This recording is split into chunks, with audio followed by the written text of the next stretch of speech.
السلام عليكم. كريستال ريتشي أو إمسي الراوتر كما يدعونها مغنية راب مشهورة وأحد أكبر صناع الألبومات وأغاني الهيب هوب في أمريكا والعالم. سبحان الله. I didn't want to stop. لم تترك موضعا في جسدها إلا ووصمته بالوشوم. I could never stop drinking. Every day drinking. في يوم من الأيام وبينما هي جالسة في مقهى الجامعة تحتسي مشروبها المفضل، وفجأة دخل المقهى شاب عربي سعودي، فتقرب من ريتشي لسؤالها وإعطائها هدية. لقد أهداها هذا الشاب المسلم القرآن الكريم مترجما للغة الإنجليزية، فأخذته معها للمنزل ثم قرأته بالكامل لتجد ريتشي شيئا عجيبا في القرآن الكريم. الرحمن علم القرآن. صدمها وجعلها تعتنق الإسلام. لنتابع ما الذي حدث وماذا وجدت ريتشي بالضبط في القرآن الكريم. دعونا نكتشف، ولكن قبل ذلك لا تنسى عزيزي دعمنا بالإعجاب والاشتراك مع تفعيل الجرس لتصلك المزيد من القصص الجميلة إن شاء الله. My whole life I've been searching for a relationship with God, with our Creator, with Allah. When I was introduced to Islam is when everything changed. The more and more I learned about Islam, the more I fell in love with it. And I agreed with everything in Islam and everything was beautiful to me. When I got done reading this Quran, felt 110% convinced it was the right way for me, that this was the right religion. قصة كريستال ريتشي واحدة من أغرب القصص على الإطلاق. ولدت كريستال ريتشي في 6 من مايو عام 1986 في مدينة فورت وورث بولاية تكساس الأمريكية، وسط عائلة مسيحية. بكلمات صادقة تقول كريستال التي غيرت اسمها لعابدة: السلام عليكم. كنت مغنية راب مشهورة باسم إمسي الراوتر. أنتجت ألبومات عديدة وذهبت للكثير من الجولات الغنائية في جميع أنحاء الولايات المتحدة وأجزاء من أوروبا. كان عرضي الأخير في هولندا بالعاصمة أمستردام مع أكبر عدد من المعجبين في مسيرتي، حيث تجاوز العدد أكثر من 1000 شخص. ظهرت أيضا في فيلم وثائقي على نتفليكس، وظهرت في العديد من العروض والمجلات والصحف في جميع أنحاء الولايات المتحدة وأوروبا.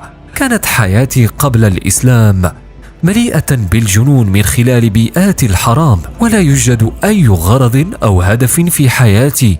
كنت أشرب الكثير من الكحول كل يوم، وأذهب إلى النوادي والحانات في عطلة نهاية الأسبوع. فقد كنت أعتبر مغنية راب مشهورة في بلدي، ورغم أنني كنت مسيحية إلا أنني لم أذهب إلى الكنيسة إطلاقا، ولم أقرأ الكتاب المقدس، ولم أتبع الأفكار المسيحية على الإطلاق. كانت حياتي من دون أي شعور لروحانية أو علاقة بالله. لقد نشأت وسط عائلة مسيحية تنتمي للكنيسة المعمدانية الجنوبية، وهي أحد أكبر التجمعات الدينية المنظمة داخل الولايات المتحدة وخارجها. تضم كبرى طوائف النصارى من الإنجيليين أو البروتستانت، وتقوم عقيدتها على أن المسيح صلب من أجل خطايا البشر ودفن ثم قام من القبر لمنح حياة أبدية للتائبين المؤمنين به، ويدعو لدعم إسرائيل. وقد كان أجدادي مبشرين معمدانيين جنوبيين، كان لكل واحد منهما كنيسته الخاصة التي يشتغل وينشط فيها. كمسيحية يتم تعليمك حتى يغسل دماغك تقريبا، بأن تؤمن وتتقبل أن يسوع هو السبيل الوحيد للخلاص، وخاصة عندما تصلي تجعل صلاتك ليسوع فقط. لم أشعر أبدا في يوم من الأيام بأن هذا المعتقد كان صوابا، وظللت أبحث دائما عن العلاقة الحقيقية التي ستربطني بالله عز وجل. مع الأسف لم يتم إعداد المسيحية حقا للبحث عن التفاهم والتقرب من الله سبحانه وتعالى، فكل المسيحيين الذين كنت أعرفهم لم يكن لديهم في الواقع بيئة روحية منظمة، حيث كانوا بعيدين جدا كل البعد عن الله، ويمارسون دينهم مرة واحدة في كل أسبوع. وهذا يفسر أن المسيحي يظل لوقت طويل وهو بعيد عن الله. كان دائما لدي شكوك، ولم أكن على اقتناع تام بالمسيحية. بالنسبة لكيف تعرفت على الإسلام وكيف نطقت الشهادة والحمد لله، فقد كنت ذات يوم أقوم بتدريس اللغة الإنجليزية كلغة ثانية للطلاب الأجانب في الجامعة، والتقيت حينها صدفة للمرة الأولى بطلاب سعوديين عام 2011 على ما أعتقد، يدرسون في نفس الجامعة، فكنت أدرس اللغة العربية وآخذ دروسا بالعربية في نفس الجامعة. وذات يوم وبينما أنا جالسة في مقهى الجامعة وأعمل على واجباتي المنزلية، صادفت طالبا سعودي والذي رأى كتب العربية موضوعة فوق الطاولة. سألني عن ما إذا كنت أدرس اللغة العربية، فقلت له نعم، ثم قال لي حسنا دعيني أساعدك لكوني عربيا. قبلت ذلك لأن تعلم اللغة العربية صعبة جدا للمتحدثين الأمريكيين. ثم بعد ذلك عرفني على أصدقائه كانوا جميعهم سعوديين، وبدأوا في مساعدتي وشرح اللغة العربية لي. شعرت بالراحة لهؤلاء الطلاب، كانوا لطفاء ومحترمين جدا معي. أنا لم أرى أي رجل أمريكي لطيفا ومحترما مثلهم، كانوا يساعدونني دائما. وخلال العام تعلمت أشياء كثيرة عن الثقافة السعودية، وحتى أنني تعلمت أنواع الأكل السعودي، وبدأت بحب الكبسة، وعن طريقهم كذلك تعلمت الكثير عن الإسلام. وهنا بدأت سؤال نفسي عن الدين الصحيح، فطوال حياتي كنت أبحث عن إجابة. أحد الطلبة السعوديين أعطاني القرآن الكريم باللغة الإنجليزية لقراءته، فقرأته كاملا.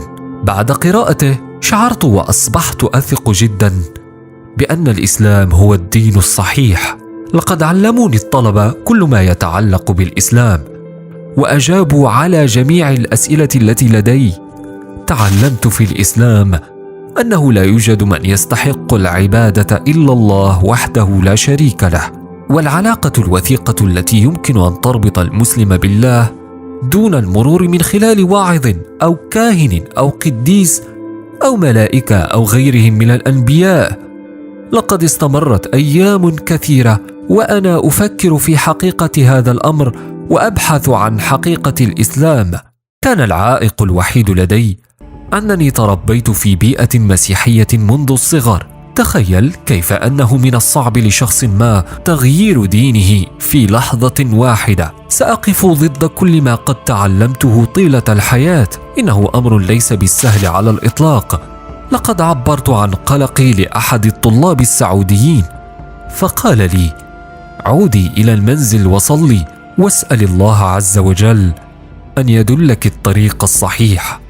بعد تلك الليلة مباشرة كان لي 4 أحلام متتالية لم يسبق لي في حياتي كلها أن حلمت مثلها. كانت أحلاما قوية جدا، جميعها لها معنى، وكنت متيقنة بنسبة 100% أن هذا توجيه واضح من الله لي بأن الإسلام هو الدين الحق.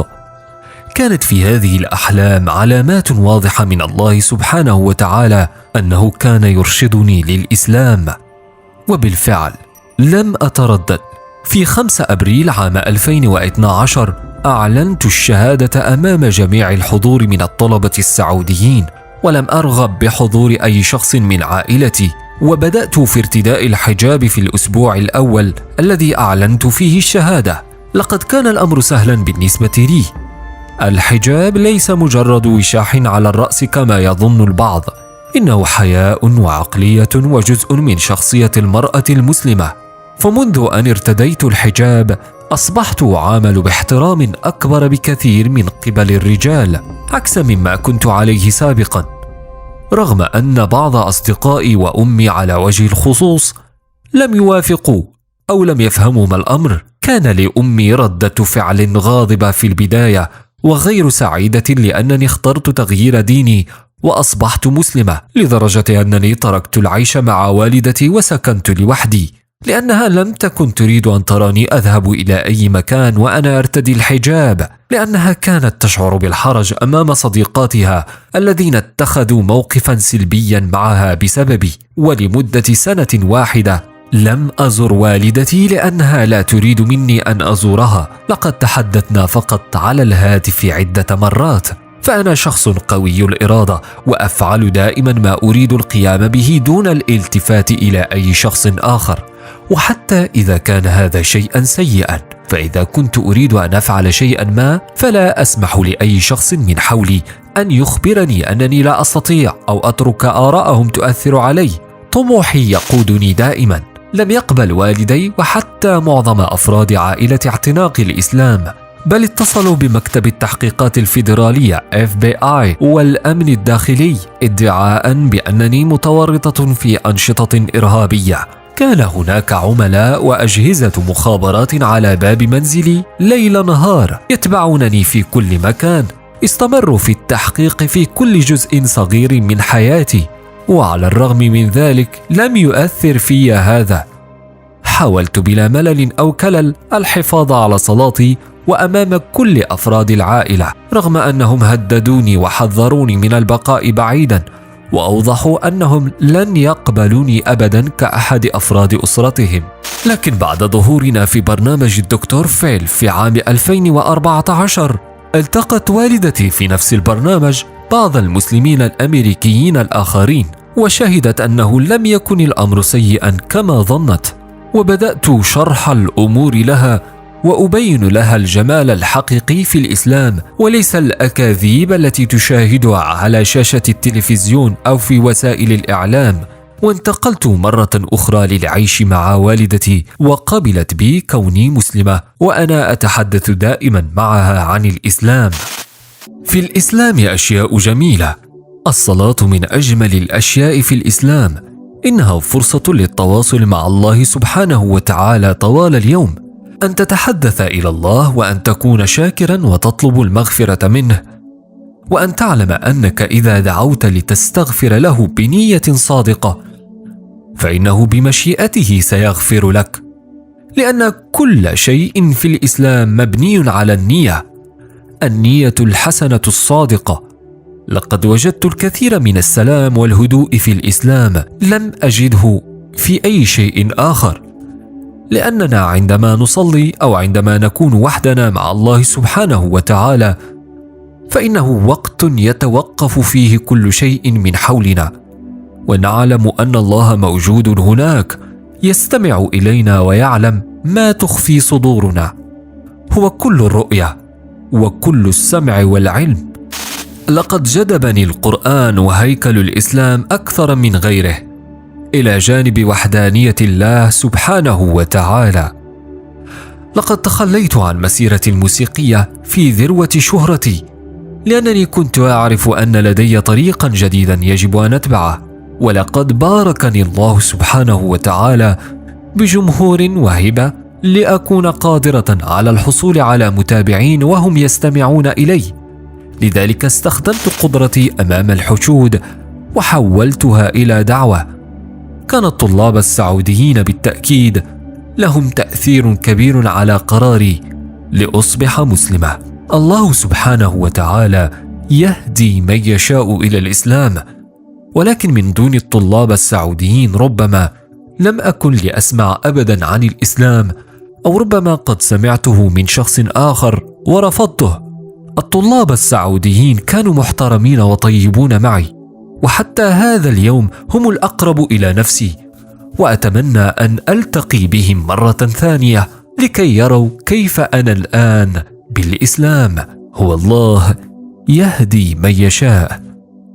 برأيك عزيزي، ما السبب الحقيقي الذي غير حياة ريتشي للإسلام؟ شكرا على المتابعة، ودمتم بحفظ الله ورعايته.